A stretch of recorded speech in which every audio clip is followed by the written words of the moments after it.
hair. It's just It's hair. just hair. It's just hair. It's just hair. It's just hair. It's culture, it's heritage, it's socially significant, it's powerful, it links us to our people, it gives us strength and holds us steady. It's important, and I'm going to tell you why.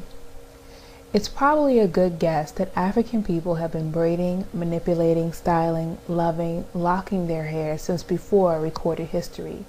You can assume so because even in our most ancient of recorded history, we show mastery of our hair. Images on the walls of our ancient cities of Kemet, Ta-Nehisi or Nubia, Kush, and sculptures depict scenes of great rejoice when it came to taking care of one's hair.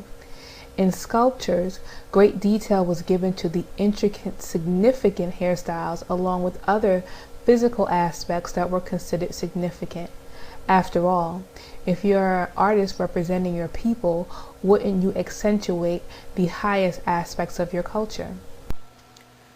There was reference made in the book Hair in African Art and Culture to Boris de Reichswels's Black Arrows, as it makes numerous references to parallels among hairstyles in sub-Saharan Africa and pharaonic Egypt. It goes on to say that, quote, unfortunately, little evidence exists to link the provocative examples observable in ancient Egypt and Nubia with many of the more recent coiffures recorded in the photographs and sculptures to be seen in this exhibition, end quote.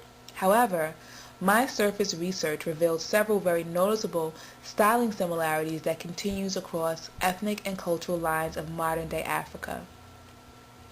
If we're going to start with Kemet and Kush, let's find correlations of hair similarities that continue today.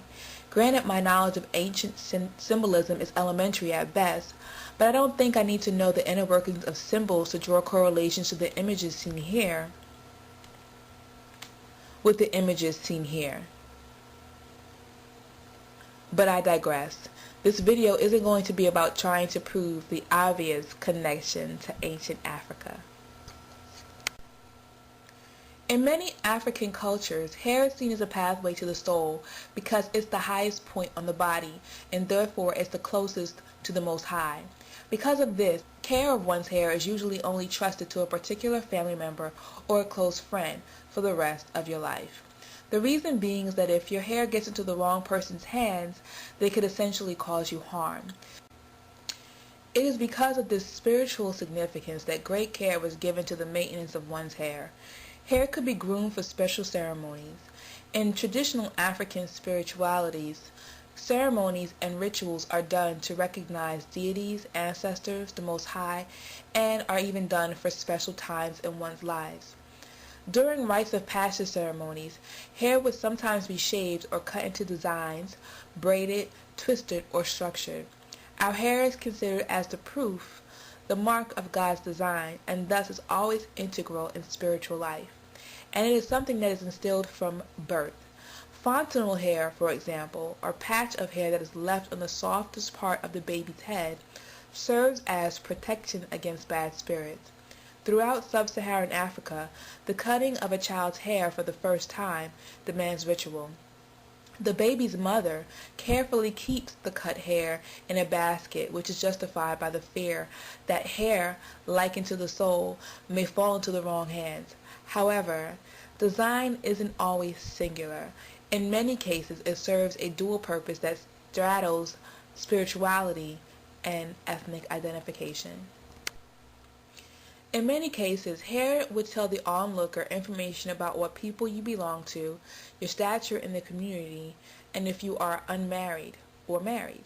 For instance, young Pule or Fulani girls wear very tight longitudinal braids going from forehead to nape, falling down the shoulders and the back, while transversal braids emerge from the side of the head. Adolescent Fulani girls have tight braids separated by symmetrical partings and a coiled tuft on either side of the head.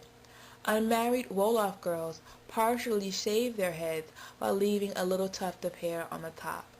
In other instances, some warriors cut their hair off before going to battle, to be left with their mothers or wives.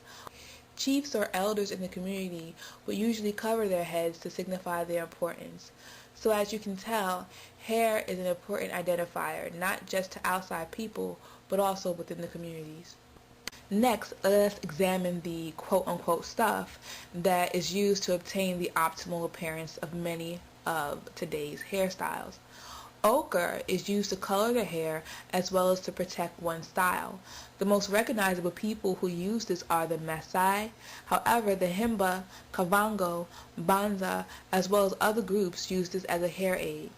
Beads, shells, stones, gold, silver, shea butter, palm oil, butterfat, and vegetable fibers are some of the other things used as well. Vegetable fibers are used to extend the hair. And when we talk about this, it's important to know that hair extensions aren't a product of white colonial rule of Africa. Even the most ancient of our ancestors wore wigs and extensions.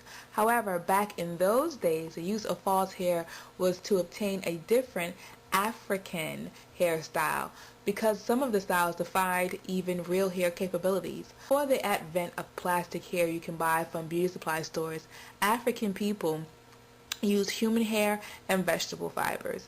Men would weave the hair of their wife into their own hair to create long flowing locks. Vegetable fibers were used to extend and wrap around the hair, as seen with the Himba people. False hair was used to extend the hair over structures and was used in addition to human hair to create the okuku wigs, as seen with these Benin queens.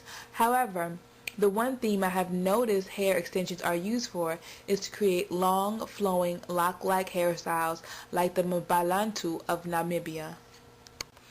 It is a popular belief that locks originated with the Rastafarians of Jamaica. This is untrue. However, it is important to note that the Rastafarians should be given credit for reintroducing the daughters and sons of the diaspora back to the beauty of African hair. I have heard different reasonings for the lock aesthetic of Rastafarians. One is that hair is an extension of God and the soul and should not be manipulated. It needs to grow as does the roots of a tree in its natural form. Another view is that it is used to represent the mane of the Lion of Judah. In either case, it is seen as a spiritual connectiveness to the Most High. This theme is echoed in many cultures of Africa. Within the Asante culture, priests' hair was allowed to grow into long, matted locks called mpese. Priests or priestesses in anyone's culture are spiritual forces in their community. Again, the theme of hair connecting to the soul and the Most High is continued here.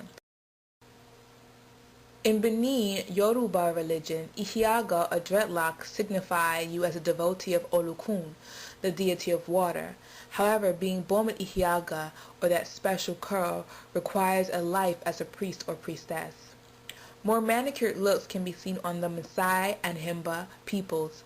Less notable groups with locks are the Fang of Gabon, the Turkana, the Mende, the Pokot, and let's not forget the Africans in the diaspora. Remember earlier when I stated that there was a similarity that carried across different ethnic and cultural boundaries? Well, this style seems to be the one connective fiber. As seen in the images on the ancient walls, the style of hair has continued till today. The importance of the head in African culture is seen through our love of hairstyles.